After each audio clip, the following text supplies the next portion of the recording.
Good evening, ladies and gentlemen. こんにちは。私は東京カレッジで講演することができてとっても光栄です。I am grateful to Professor Haneda for the once-in-a-lifetime opportunity to provide this lecture, this public lecture at the Tokyo College. The Tokyo College was established to promote interdisciplinary collaborations to gain deeper knowledge and understanding. Today's talk will focus on the global pandemic of kidney disease, its impact on global health, and how we must address this global burden that affects over 850 million people worldwide. I'd like to start with a quote from a patient. "My health today is a direct effect of the care that I received yesterday." For the medical students in the audience, what I often try to do is link a patient with everything that I do, whether it's teaching, whether it's patient care, or whether it's research. The patient is always central to what I do. So today I'd like to talk about the global burden of kidney disease, kidney failure, health policy, landmark studies in nephrology, and transforming kidney research, discovery, and innovation. Now, it's important to realize that the kidney disease is silent. It has many different functions. It has an endocrine function, that is, it makes hormones to maintain bone health. It also works to keep our hematocrit normal, and it keeps us from becoming anemic. It also rids our body of metabolic waste products. It's involved in drug metabolism, so medications that we take, the kidneys metabolize and gets rid of it. It's involved in the control of solutes and electrolytes. And in addition, it's very critical for the maintenance of blood pressure. And lastly, it's involved in maintaining acid-base balance in our body. Now, in many individuals worldwide, the kidneys become damaged, and they end up becoming chronically fibrosed, and we end up having chronic kidney disease. There are a number of different conditions that cause chronic kidney disease, such as diabetes, hypertension, chronic glomerulonephritis, and polycystic kidney disease. But it's important to realize that kidney disease is silent. So despite the fact that the kidneys look terrible, you may not know that you have kidney disease. 850 million people worldwide have kidney disease. So look around the room and count 9 people, and one of those 9 people in this room will have kidney disease. Mostly women, then men. So if we go back, 850 million people have kidney disease. That's twice the number of people with diabetes. That's 20 times the number of people with cancer, and 20 times the number of people with HIV or AIDS. In Japan, there are 13 million people with kidney disease. That's 1 in 8. And in terms of dialysis, 300,000 patients are on dialysis or have been transplanted. Now, if we look at the global impact of chronic kidney disease, this is information from the Global Burden of Disease Work Group. There are 250 predicted leading causes of death, and they are listed, and the top 29 are listed. And as you can see from 2016 and projected to 2040, what you'll notice is that the top 3 will remain the top 3 in 2040. But if you look at the next 8 or so, you can see that many of them will decrease by the year 2040. But chronic kidney disease, you can see, will advance to the top 5 by 2040. So chronic kidney disease is an important part of the health burden today. It's going to become even greater in 2040. Now, the incidence of ESRD. ESRD is when kidneys fail and you become it becomes necessary to be on dialysis or transplanted. The incidence of ESRD is a global problem. And of the 10 top countries, 7 out of 10 are from Asia. And if you look at the rate of rise, you can see that the rate of rise is rapid in Asian countries. If we look at the incidence or the prevalence of kidney failure in Japan, that is, those that are on dialysis or those that have received transplantation, you can see that it continues to be a growing problem, just like in the United States, mostly in patients that are over the age of 50 or 60. And if we look at the top 4 causes of kidney failure in Japan, it's diabetes, chronic glomerulonephritis, nephrosclerosis, usually from hypertension, and polycystic kidney disease.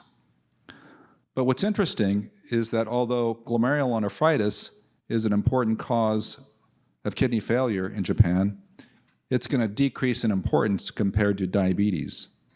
Diabetic kidney disease is going to continue to rise in Japan. And what's fueling chronic kidney disease? Well, it's diabetes and obesity worldwide. In the United States, obesity has become a major problem, and secondarily, diabetes has become a problem, and subsequent chronic kidney disease. But in Japan, it's a little bit different. Obesity is not much of a problem, yet diabetes and kidney disease is a problem. So why is that? Why is it that in Japanese, you get chronic kidney disease from diabetes, but the diabetes is not due to obesity? It's probably due to other metabolic causes, maybe genetic causes, but that remains to be seen. What's really, really important is that the awareness of chronic kidney disease is very poor among the general population. 30% of patients in different racial categories have chronic kidney disease, but only about less than 10% of this group is aware of the fact that they have kidney disease. So 90% are unaware that they have kidney disease. Only 10% know that they have kidney disease. And what's even more striking is that 30% of those with severe kidney disease have never even seen a kidney specialist. Now, there are sex differences in kidney disease, and shown to the left is the prevalence of chronic kidney disease that it's moderate to severe. And what you'll notice, and it's not necessary to see all the details, but the blue bars represent males, and the red bars represent females. What's interesting is that females outnumber the males in terms of chronic kidney disease. The only 2 countries that seem to be reversed, that is males greater than females, is Singapore and Japan. Why that is, it's not clear. What is known, though, is that the lifetime risk of renal replacement therapy, shown here, is greater in males than females. So what happens is that males progress faster towards dialysis as opposed to females. Why is that? Well, it may be because of hormonal differences, because of sex differences, but it also may be due to lifestyles of males that may be riskier than females. There are sex differences throughout the continuum of chronic kidney disease in terms of access to medical care, chronic kidney disease, chronic dialysis, and kidney transplantation. If we look at the access to medical care, the access is less in women than men. If we look at different kinds of disorders, autoimmune diseases, for instance, affect more women than men, and subsequently they develop chronic kidney disease. Fewer women than men are on dialysis, and women are less likely to be kidney transplant recipients. Rather, they are more likely to be donors. What I'd like to do over the next few minutes is talk about kidney failure and health policy.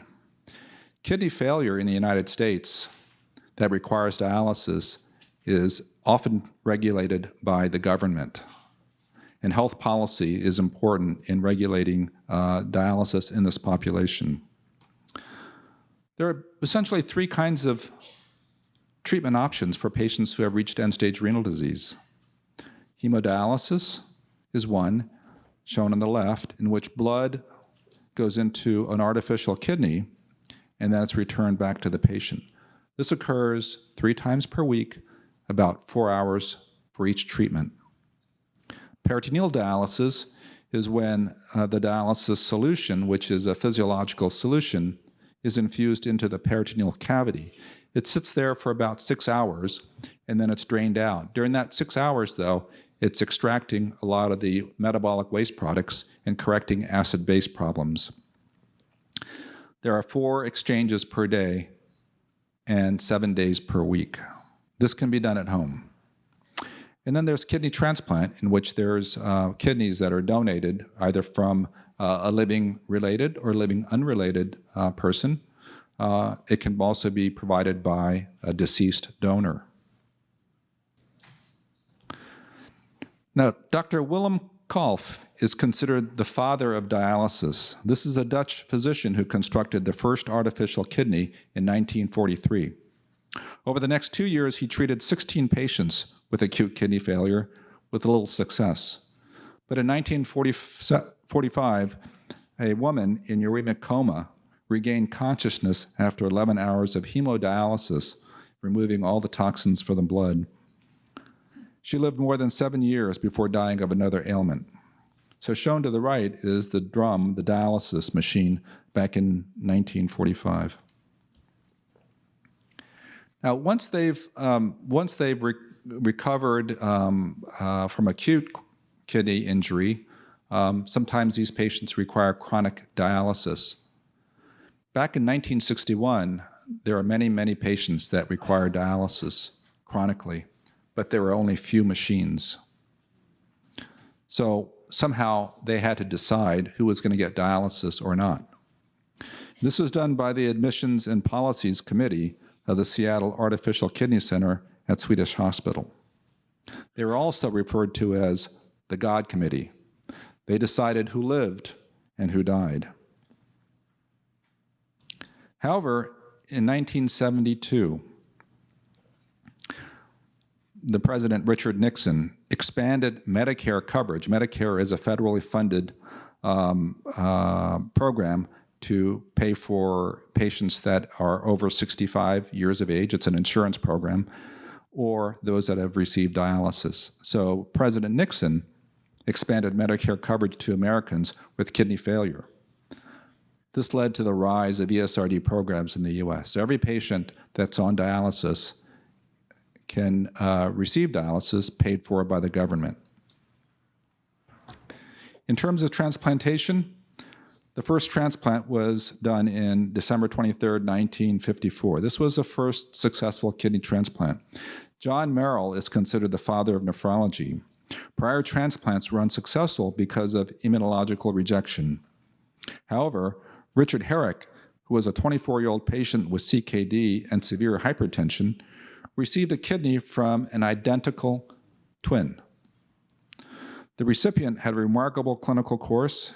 He got married, had 2 daughters. He died, however, of a myocardial infarction 8 years after the transplant. But John Merrill made renal transplantation a reality and a success. However, transplants between identical twins is extraordinarily rare, and there are many, many patients who require a kidney transplant. What became possible was to have transplants in patients in which the kidney was not necessarily HLA matched completely. What allowed that are new drugs. One of them is azathioprine. Gertrude Elion, along with George Herbert Hitchings in 1957, discovered azathioprine. Because of this, they shared the Nobel Prize in Physiology or Medicine in 1988. Azathioprine was found to block DNA production and inhibit T-cell proliferation. And so azathioprine suppressed the immune system, which would otherwise reject the newly transplanted organs. This was incredibly revolutionary at the time because it allowed for transplants to occur in patients that may not necessarily have a completely matched kidney. What was next was the evolution of Parrot Exchange transplantation. That is, you might have a donor pair, a donor and a recipient, in which this person wanted to donate to this person. However, because of mismatching, this transplant cannot happen. Similarly, in another donor pair, they are mismatched, and this cannot happen as well. However, this donor can donate to this recipient and vice versa, and so you can have what's called a Parrot Exchange. You can imagine that this is going to continue to grow because you can have 3-pair exchange. And then in addition to that, you can have a whole chain of donations in which you can have matching of donor and recipient. And this can be initiated by an altruistic donor, that is, a donor that just gives a kidney up in order to make this chain operational. Recently, in the New York Times, there is a news report of 30 kidneys being transplanted by these individuals. They were all involved in this donor chain and happened all at once. So things can happen, remarkable things can happen with regards to transplantation, and we can then take care of those patients that require dialysis or transplantation. Now, the cost of healthcare system of treating kidney failure is really unsustainable. There are 700,000 Americans who have kidney failure. They represent 1% of the Medicare population. So 1% of the Medicare population requires dialysis treatment, yet they use up 7% of the Medicare budget. So this disparity is quite evident, and it's unsustainable. 100,000 start dialysis every year, and more than 50,000 of them die within 5 years. And we spend $35 billion annually to cover the Medicare dialysis program. Now, the patient survival on dialysis relative to patients with cancers is very poor. If one looks at the different cancers, you can see the percent survival of colorectal cancer, breast cancer, and ovarian cancer is much greater than those patients that have reached dialysis. What's worse than dialysis is lung cancer. Now, dialysis is in existence, but it's not perfect, and by far. It's unsustainable, and patients end up dying, as I just mentioned. However, 2 months ago, President Trump signed an executive order on advancing American kidney health. This was an executive order to improve the lives of patients with kidney disease. The goal was threefold: to reduce the risk of kidney failure, that is, to work upstream when patients have chronic kidney disease, or even earlier to prevent kidney disease through education, through better blood pressure control, better nutrition, better exercise programs. But all these factors are to minimize the progression of kidney disease or prevent kidney disease and avoid dialysis. Goal number 2 is to improve access to and quality of person-centered treatment options. What does that mean? Well, currently, dialysis is done in-center mostly, and patients have to come to the center 3 times per week. But what we know is that when patients are on home dialysis, that is, if the treatments are done at home, they do better. They're dialyzed more frequently. They dialyze maybe 5 times per week, and they have better outcomes. So what the emphasis is and what the incentives are is to be able to get patients to dialyze at home rather than in-center. Goal number 3 is to increase access to kidney transplants. There are a number of barriers to transplantation outside of the immunological HLA mismatching. But to increase the access, there are a number of things that happen. First, the patient, the donor, oftentimes can't afford to stay home for 2 months to recover. They lose their wage pay from their job, and therefore they elect not to donate. But this program will allow for compensation to occur so that they can stay home and still have food on their table. They also provide an option that they can have their job when they return. So there are these financial barriers that are going to be removed to allow patients to donate their kidneys so that recipients can receive a lifelong gift. Now, there are some landmark studies, a number of different landmark studies in nephrology. I'm just going to talk about a few of them. Probably the most celebrated landmark study is the one by Ed Lewis and the Collaborative Study Group on the effect of angiotensin-converting enzyme inhibition on diabetic nephropathy. Well, what is this? Well, from animal studies, we know that if you control blood pressure and pressure within the kidney with a certain kind of medication called an ACE inhibitor or converting enzyme inhibitor, probably most patients with hypertension, even in this room, are taking such medications. You may not even know that that you're taking it in terms of that it has a special effect. It's also a great blood pressure medication.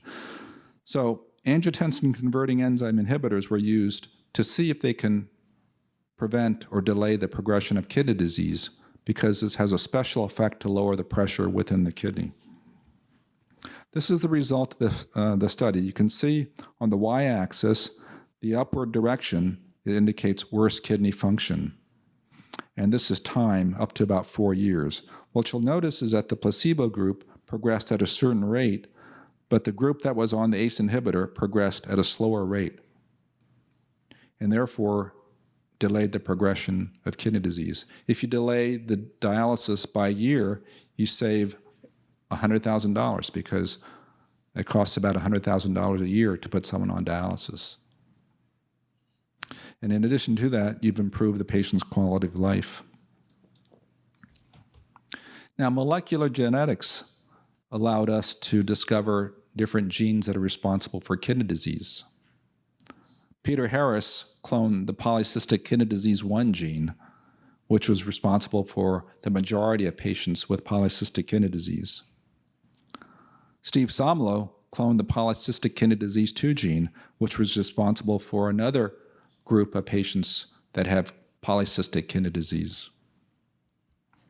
With time, patients with polycystic kidney disease have an increase in growth of their kidneys, up to 100-fold. You can see that difference here. This is a normal kidney. This is one that was extracted from a patient with polycystic kidney disease. So PKD1 and PKD2 are responsible for this disorder. How it does it is under intense investigation at this time. Now, African Americans represent about 10% of the US population, but they represent 30% of the dialysis population. So why is it that there is this discrepancy in their overrepresentation in the dialysis population? We've oftentimes thought that this was due to socioeconomic factors, access to medical care, maybe lifestyle. But what Martin Pollack found was that there is an association between a molecule called ApoL1. Now, ApoL1 is a component of HDL, which is the good cholesterol. And ApoL1 is toxic to trypanosomes. In Africa, trypanosomes cause what's called African American sleeping sickness. Now, these trypanosomes, there are some variants that are unresponsive to ApoL1, and so they become resistant to it. Now, in Africa, because of selection processes, African Americans have developed mutations in the ApoL1 gene. And so you can have a G1 variant or a G2 variant. Now, the G1 or G2 variant then makes the trypanosome susceptible to ApoL1, the mutant ApoL1. So in an individual who has normal ApoL1, they can get trypanosome infection or sleeping sickness. If you have one mutation, you are prevented from getting African sleeping sickness, and you don't have kidney disease. But if you have two copies of the mutant gene, you are prevented from getting disease, but you are susceptible to chronic kidney disease. So in African Americans, a number of studies have shown that if you have two copies, you are susceptible to kidney disease. So this has important implications, because if we do these testings now and we find out that an individual has two copies, do we allow them to donate kidneys because they are susceptible to kidney disease and they might end up having dialysis themselves if they give up their kidney? So this is being worked out, but this is an important finding and one of the major discoveries in terms of kidney disease in African Americans. The most recent study has been published in the New England Journal of Medicine, June of 2019. And this is sure to be a landmark study. This is the role of Canadaglyphlosin on renal outcomes in type 2 diabetes. Now, I mentioned before that ACE inhibitors, angiotensin-converting enzyme inhibitors, was the standard of care for patients for the last 20 or 30 years for patients that have diabetic kidney disease and proteinuria. Canadaglyphlosin might change this in the future. Now, Canadaglyphlosin inhibits the sodium glucose cotransporter. Matthias Hediger and Ernst Wright, back in the 1980s, cloned the sodium glucose cotransporter. There are two versions, the SGLT2 and SGLT1. The SGLT2 represents 80% or 90% of glucose transport in the kidney. So if you block this, you prevent glucose absorption, and you might improve diabetic control. But it turns out that SGLT2 inhibitors, if you block this, are not that great in terms of diabetic control. But what they found was that it had impressive effects on cardiovascular outcomes and renal outcomes. So SGLT2 inhibitors are now available for patients, and it's being prescribed quite readily now for not only diabetes control but also for kidney disease. And this is because of the study that I just mentioned, the Credence study. And I'll just get right to the chase here, in that what they found was that in type 2 diabetes and kidney disease, the risk of kidney failure and cardiovascular events was lower in the Canadaglyphlosin group than in the placebo group when they had a median follow-up of 2.62 years. So it's being used now for patients that have type 2 diabetes and kidney disease. But a word of caution, and this is an editorial by Dr. Masaomi Nangaku here at the University of Tokyo, in which he wanted us to be more deliberate and to be certain of what we do. What he says is that SGLT2 inhibitors have not been established in patients with more advanced CKD. SGLT2 inhibitors promote the excretion of large amounts of glucose, and we don't really know what that does to our metabolic system. And SGLT2s are associated with an increased risk of acidosis in type 1 diabetics. So just a word of caution, but nevertheless, this is going to become, I think, very big in the future in terms of treatment of kidney disease. Now I want to turn our attention to transforming kidney research, discovery, innovation. This is what we need in order to make advances in the treatment of patients with kidney disease, to ultimately provide cures for these patients. This is a quote from Bill Gates. "I believe in innovation, and that the way you get innovation is you fund research and you learn the basic facts." But there are barriers to innovation. There's complacency that favors dialysis as a safe landing. We've been doing this for 50 or 60 years, and we've changed very little over that period of time, and patients get dialyzed, but they don't have great outcomes. There's a dearth of capital for translational R&D. There's just not enough money in research and development. There are few investable companies in nephrology. Very few companies are investing in kidney research.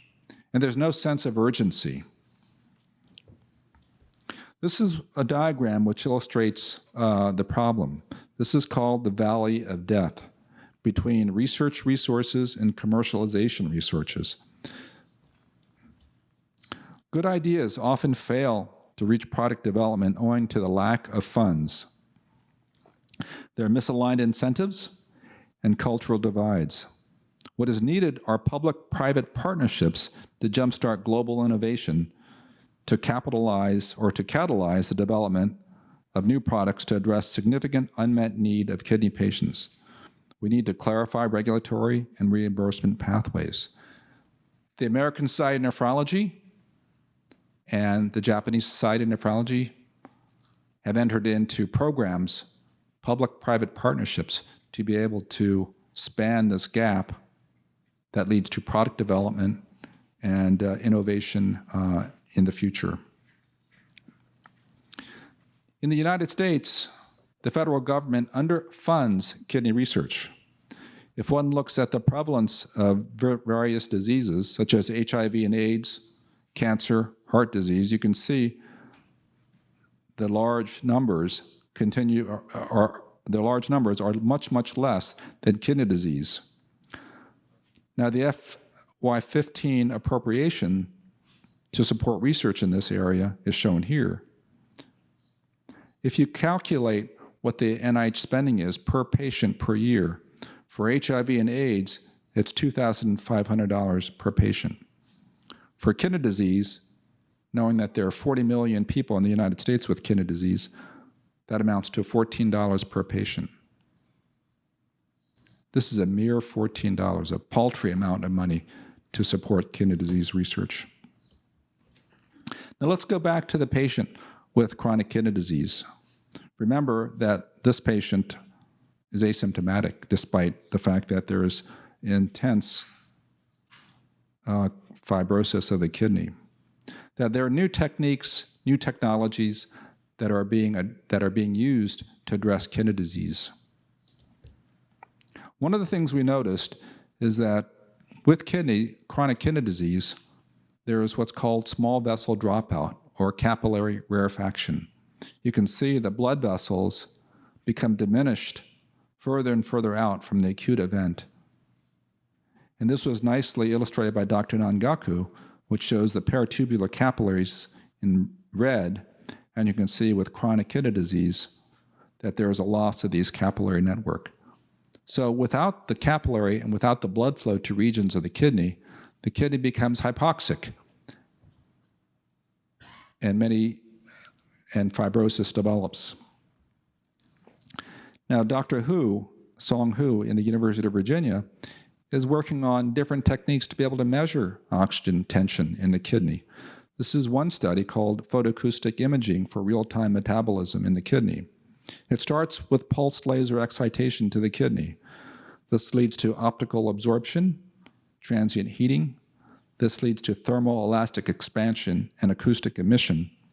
This is then picked up by an ultrasound device, which then creates an image. Now, this is like an image that you get when you use ultrasound, either in pregnancy or to look at various structures in the body. This is the kind of image that you can get using this photoacoustic microscopy. These are blood vessels in the brain, in the eye, in the liver, and this is the kidney. And what you can see is that you can get high-resolution images that also tell you functional data that have functional information such as oxygen saturation, oxygen extraction, metabolic rate of oxygen consumption. So this is a very important technique to be able to obtain functional data in the kidney. Now, the ability to grow organs is the future as well. And many investigators, including Melissa Little, Joe Bonventry, are leading the way in terms of developing what's called organoids. And these are developed from pluripotent stem cells in which you develop structures that are very similar to the kidney, with the hope that you can develop an artificial kidney that will eventually take the place of what we have if we need it. It also is a ready source of cells that can be used in research. There's also the development and excitement in terms of kidney on a chip. What this is a microfluidic physiological system that is seeded with cells from the kidney so that you can grow proximal tubules or have glomeruli in this physiological system that you can allow for high throughput analysis and rapid testing of drugs to determine whether these drugs might be toxic to the kidney. This is a high-resolution image that Dr. Hasegawa and Dr. Nangaku had published recently. To be able to visualize structures in the kidney is quite important. And in this study, what they used is a technique to delipidate and clear some of the background structures and use an antibody to be able to label the target, the molecule of interest. In this first case, the antibody is used to label tyrosine hydroxylase, which is present in sympathetic neurons. So this represents sympathetic neuron innervation to the kidney. Following acute kidney injury, you can see that there is marked reduction of the sympathetic innervation to the kidney. You can use other antibodies to detect various structures in the kidney, such as collecting ducts, which is part of the kidney, other tubules, and various structures such as glomeruli in the kidney. You can also use an antibody that stains fibrosis. So this is a very impressive technique that will allow us high-resolution images, three-dimensional images of the kidney. Single-cell RNA-seq has become widespread, has been used widely now. And in the past, we've used bulk analysis. That is, we have a heterogeneous population of cells, we grind them up, and then we can get the average gene expression. It doesn't tell us about individual cells that could be important.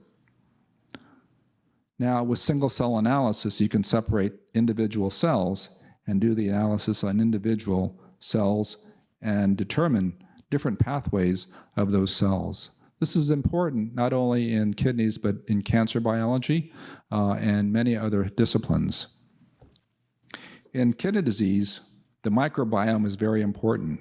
The microbiome consists of about 1 billion bacteria in the intestines. And with chronic kidney disease, there's probably disruption of the intestinal barrier, and there's translocation of molecules that can get into the systemic circulation that can then lead to inflammation, which then can lead to cardiovascular risk, chronic kidney disease. So the study of the microbiome will reveal a lot of information in the future with regards to the progression of kidney disease and perhaps give us insight as to why patients die a cardiovascular death once they have kidney disease. In the future, and right now, artificial intelligence is going to be critical. There is a massive amount of clinical data that requires advanced learning systems to harness and deconvolute data. You can develop prognostic models to forecast outcomes, such as risk of kidney disease, progression of kidney disease, hospital admissions, fistula failures, response to therapies. It can be involved in medical image analysis with regards to kidney biopsy analysis or patient monitoring, such as anemia management or drug dosing. Recently, it was published that artificial intelligence is being used to predict kidney failure in advance. So this is the future to be able to detect kidney disease early. But what's really needed was brought out by Julie Inrig in her recent publication. Improving care for patients with kidney disease will require a concerted effort to increase the scope, quality, and quantity of clinical trials within nephrology. Now, currently, some of the studies, clinical studies, is depicted in this slide here. If we have 100 individuals, they're all different. And then we randomize them, and they receive drug X or placebo. If we're lucky, this is the result. We have 10 patients who benefited and 90 patients who did not. So 1 patient benefited, but 9 did not benefit from treatment. That's a success. But those 9 or 90 have been exposed to the drug. Now, we need to improve our precision. We need to improve personalized medicine. At NIH, there's a kidney precision medicine project that has been funded and ongoing now. The goal is over the next 10 or 15 years to understand and treat human disease, to ethically obtain and safely obtain kidney biopsies with patients who have acute kidney injury and chronic kidney disease, to find disease subgroups and to stratify these subgroups, find disease pathways in key cells, to devise individualized treatments, and to improve scientific knowledge, and to improve the pipeline of drugs. So this is the Kidney Medicine Project. It's to bank tissue and from ethically and safely obtained kidney biopsies, learn tissue, digital pathways, to be able to evaluate markers on tissues, find cellular pathways, create a tissue atlas. So remember, this is the personalized case, or this is the case that I mentioned, in which 9 patients were exposed to drug, did not benefit, and 1 patient benefited. Now, when we apply our various precision tools, such as genomics, RNA sequencing, proteomics, metabolomics, biomarkers, and clinical data, we can then evolve into clinical trials in which we have specific treatments for specific disorders and different targets. So we have drug X, drug Y, and drug Z that patients would benefit from. So this is what we want to do, is to provide personalized treatment. So overcoming barriers in clinical trials, we need to understand, first of all, that mouse and humans are important, but they're different. A mouse is not a human. We need to find physiologically relevant targets. We need to invest and find good animal models. We need to rigorously conduct preclinical studies. We need to use biomarkers, functional studies, biopsy samples, and genetic samples, design better clinical trials. The Kidney Precision Medicine Project will likely be of help in the future. So I'd like to end on 2 quotes. First, innovation is a pirate ship that sails into a yacht club. You might have to think about that for a minute. The next quote, I'm proud to call nephrology my profession. We should try to make nephrology not just great, but good. But it can't be great unless it is also good.